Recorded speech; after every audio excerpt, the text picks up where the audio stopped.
Hi, good morning. Today I thought I would delve a bit deeper into the book to chapter 15, which is mainly an encounter with the main characters at a place called the Queen Charlotte Tea Room.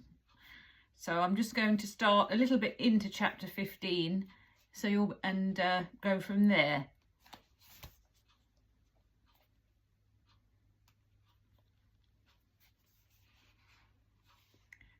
About a month after my and Robert's return, we met again on Robert's invitation close by the George at the spacious Queen Charlotte's tea room.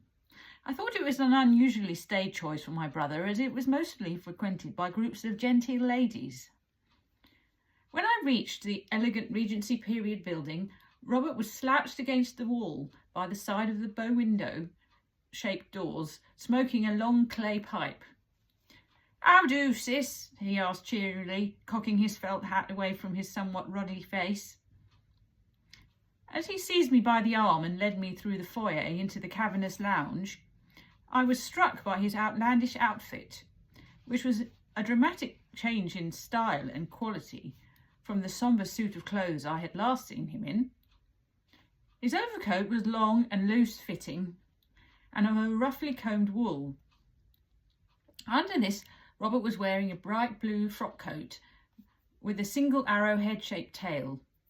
He had left it unbuttoned, revealing a tight-fitting double-breasted waistcoat with lapels and his jaunty silk tie. His long legs were clad in high-waisted trousers of a bright checked weave, and his buttoned boots were shiny as befit his profession and pointed at the toe. If he had dressed in such clothes to attract attention, not that he needed to, given his size and striking looks, it had the desired effect. Many female eyes swiveled towards us as we circulated the room around islands of tea-takers until we came to our table, where came the second surprise of the day. Perched on a plush velvet seat was Isabella, glowing in a flowing apricot-coloured dress and matching gossamer-like shawl. By stark contrast, beside her, his thin shoulders draped with a faded black overcoat, to my great joy, was Louis. After a few gushing words of thanks from Isabella for arranging the first meeting of we four, a waitress appeared who handed each of us a menu printed on fine quality card. There was an array of tea to choose from on one side of the card, and cakes, sandwiches and fancies on the reverse. Queen Charlotte's Tea Room, winter menu: tongue and sardine sandwiches, bread and butter, brown and white bread, plum cake, seed cake, fancy cake, almond cake, crystallized fruit, sweet biscuits, tea or coffee, claret, sherry and wine. We ordered 2 afternoon teas to share between the 4 of us. The girl nodded earnestly, then hurried off to the kitchen, weaving her way past other stressed-looking young men and women in starched uniforms. Then a slightly awkward silence descended on the group until Louis cast a look at Robert which said, "Go on, man, say something." But Robert was too engrossed in looking hopefully into the distance for any sign of our order to respond. Isabella, meanwhile, chattered away about how gay the room looked and the people within, until eventually our teas arrived, with a fanfare of clinking glasses and porcelain. The slender Knight siblings both displayed the appetite of field mice. Louis because his stomach had become accustomed to the starvation diet of the artist while in exile in Paris, and Isabella because she wanted to maintain her tiny fashion plate waist. Consequently, as I feared he would, after our meal at the inn, Robert made use of the opportunity to pile his plate high with a sample of every type of sandwich and cake from the tiered stands at the centre of the table, and a generous glass of claret. "Robert," I said scoldingly, as our mother would have done, "don't you fear that you're becoming quite stout, eating and drinking as you do?" "Fie," he merrily replied. "You only live once, you know. What use is having a bit of spare silver unless you spend it on what you enjoy?" He picked up a large piece of seed cake and took a great mouthful. Then, having washed it down with a glug of claret, began to explain the reason of this assembly, with some prompting from Louis whenever he could get a word in edgeways. "As you may know, Sally, for some time now my great pal Louis here," said Robert, with a friendly pat to his friend's shoulder, "has been persona non grata with Mr. Knight Senior, for reasons I won't go into in the company of ladies," he added with a lascivious smirk. "He told me of his woes one evening when I'd loosened his tongue a little with ale. It's a right sad state of affairs, and no mistake. Eventually, when I think of how close our kin are, that a fellow should live with such a rift between him and his pa. So he likes the company of dark-tressed lasses. What red-blooded young Jed wouldn't, unless he's some bloody lily-livered sop?" "Shh, Robert, you'll be heard," I said, thinking of present company.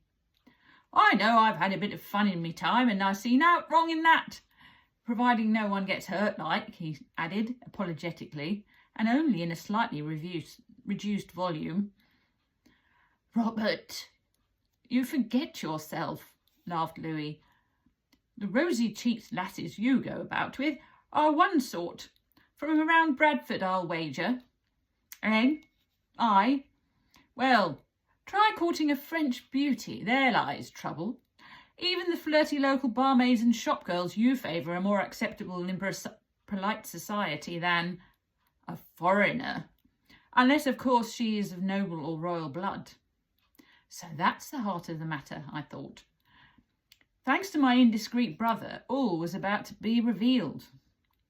Robert finished the piece of seed cake he was munching before reaching for the carafe of claret to top up his glass.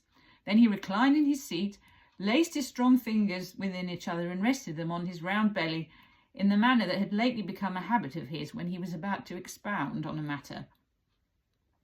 I reckon that I ought to help me pal, as any good fellow would.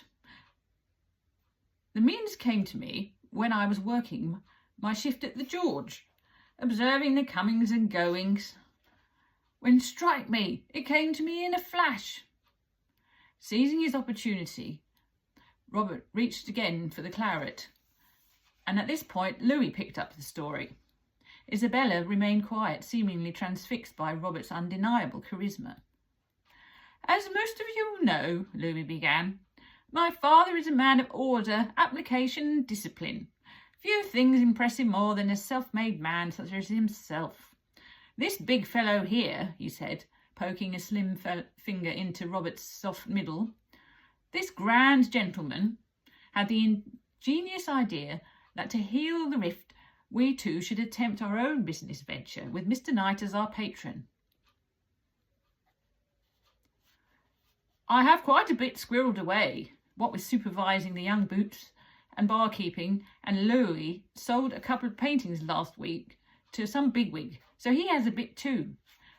The idea is to find a likely property to fix up, then open it as an eatery, perhaps with some rooms atop for paying guests," said Robert. "If anyone is more favoured with the look and disposition of a potential eatery proprietor, it would be hard to find him," I thought, proud as I was of my dear brother. "I'll try me hand at cooking the grub. The simple warming fare that working folks about here favour. None of them cucumber sandwiches and the like. Only fit for rabbits they are," he laughed scornfully. "Louis will manage the place and hopefully sell some of his daubs from there into the bargain." With the plan revealed, he turned his concentration back to finishing the last dregs of the claret. "Do you two really think you could do such a thing, Louis? It seems such a mad scheme," said Isabella, finally contributing more than starry-eyed looks in Robert's direction. I had to agree with her in one respect. If anybody could succeed at such a gamble, it is you, Bobby. But really, Mr. Knight is your patron. How on earth will you broach the subject with him without access to the house? Here the next part of the scheme was devised, and from an unlikely source. I know Papa thinks highly of Sarah Jane, said Isabella, gently grasping Louis's hand. Maybe she could be the one to propose a reunion between you two. Although it was an apparently unsurmountable task, buoyed by the surroundings and the small glass of wine I'd consumed, and my brother's infectious optimism, I agreed to help in any way I could. Once this awkward issue was resolved, for my companions at least, we spent the remainder of our afternoon consuming the rest of the food and drink, while Louis told us about the picturesque wide streets of Paris and of the costermongers selling peculiar long loaves shaped like the reels at the cotton mill, and the cafes where locals would sit outside all day and night drinking coffee, or at tables drinking strong spirits and smoking within. With time, he also discovered the narrow and ancient streets of the tall, crumbling buildings where aspiring artists lived and worked, and the crowded riverbank walks where much of their art was displayed, outside small shops tied to iron railings or propped up against the stone steps at the foot of bridges. Art is everywhere in Paris, said Louis wistfully. All of this was magical to hear, particularly for someone such as myself, who had never even left my own county. That's not the only beauty you found when you were abroad, were it, me lad? Giggled Robert tipsily.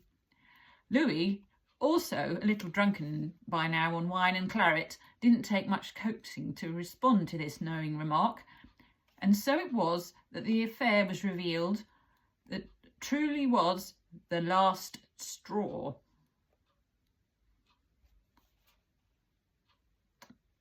After some small success with a series of paintings of river vistas that sold quite promisingly at the many markets of the artistic quarter, Louis decided to challenge himself by producing some paintings in the fashionable style of depicting scenes from everyday life.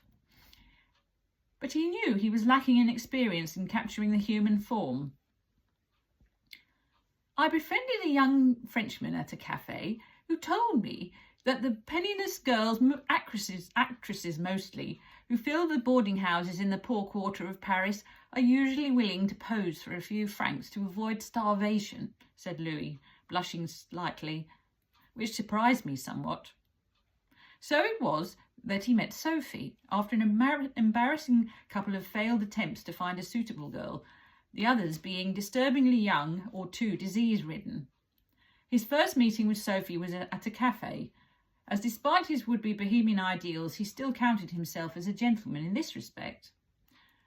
When she arrived dressed in a simple peasant-style dress and bonnet, he could instantly sense that this sweet young woman, with her pretty round face and figure and kind, cold black eyes, was no exploited child or money-grabbing harlot. Using what he could recall from his schoolroom French and her few words of English, Louis, that is a French boy name. They were able to converse in a stilted manner that was enough for him to learn that her real passions were acting, dancing and music. It didn't take long before Louis invited her to pose for him at the studio, really an area he had partitioned off within his one room from his sleeping and eating quarters, with a moth-eaten blanket hung from the rafters. As could be expected of two attractive young people of a romantic nature, both far away from home, romance blossomed very quickly, and within a month they were inseparable. The finest paintings I ever made were of my little Sophie, Louis concluded sadly, before drowning the last of his drink with what appeared to be a tear glistening in the corner of his eye. Nay, me lad, don't be downhearted. Plenty more where she came from, came Robert's phlegmatic reply. Happily, we four hale and hearty pals ought to be heading home before Louis here becomes too maudlin with wine. He stood up and with an audible sigh of relief undid two of the lower buttons of his tight waistcoat. Then, grabbing the sobbing Louis up under both arms, and with as little effort as though he was lifting a kitten, dragged him abruptly upwards to his feet. I've got you, me friend. You hang on to me and you'll be just grand. At the earliest occasion where we could all get together again, Robert, Isabella and I met in the quiet and considerably less frenetic surroundings of the park, where Louis and I had first encountered each other on that fateful day by the lake. After discussing Robert's proposal once again, we took a turn around the ornamental garden, and a plan of action came together in the form of a minor subterfuge. And I'm going to stop there.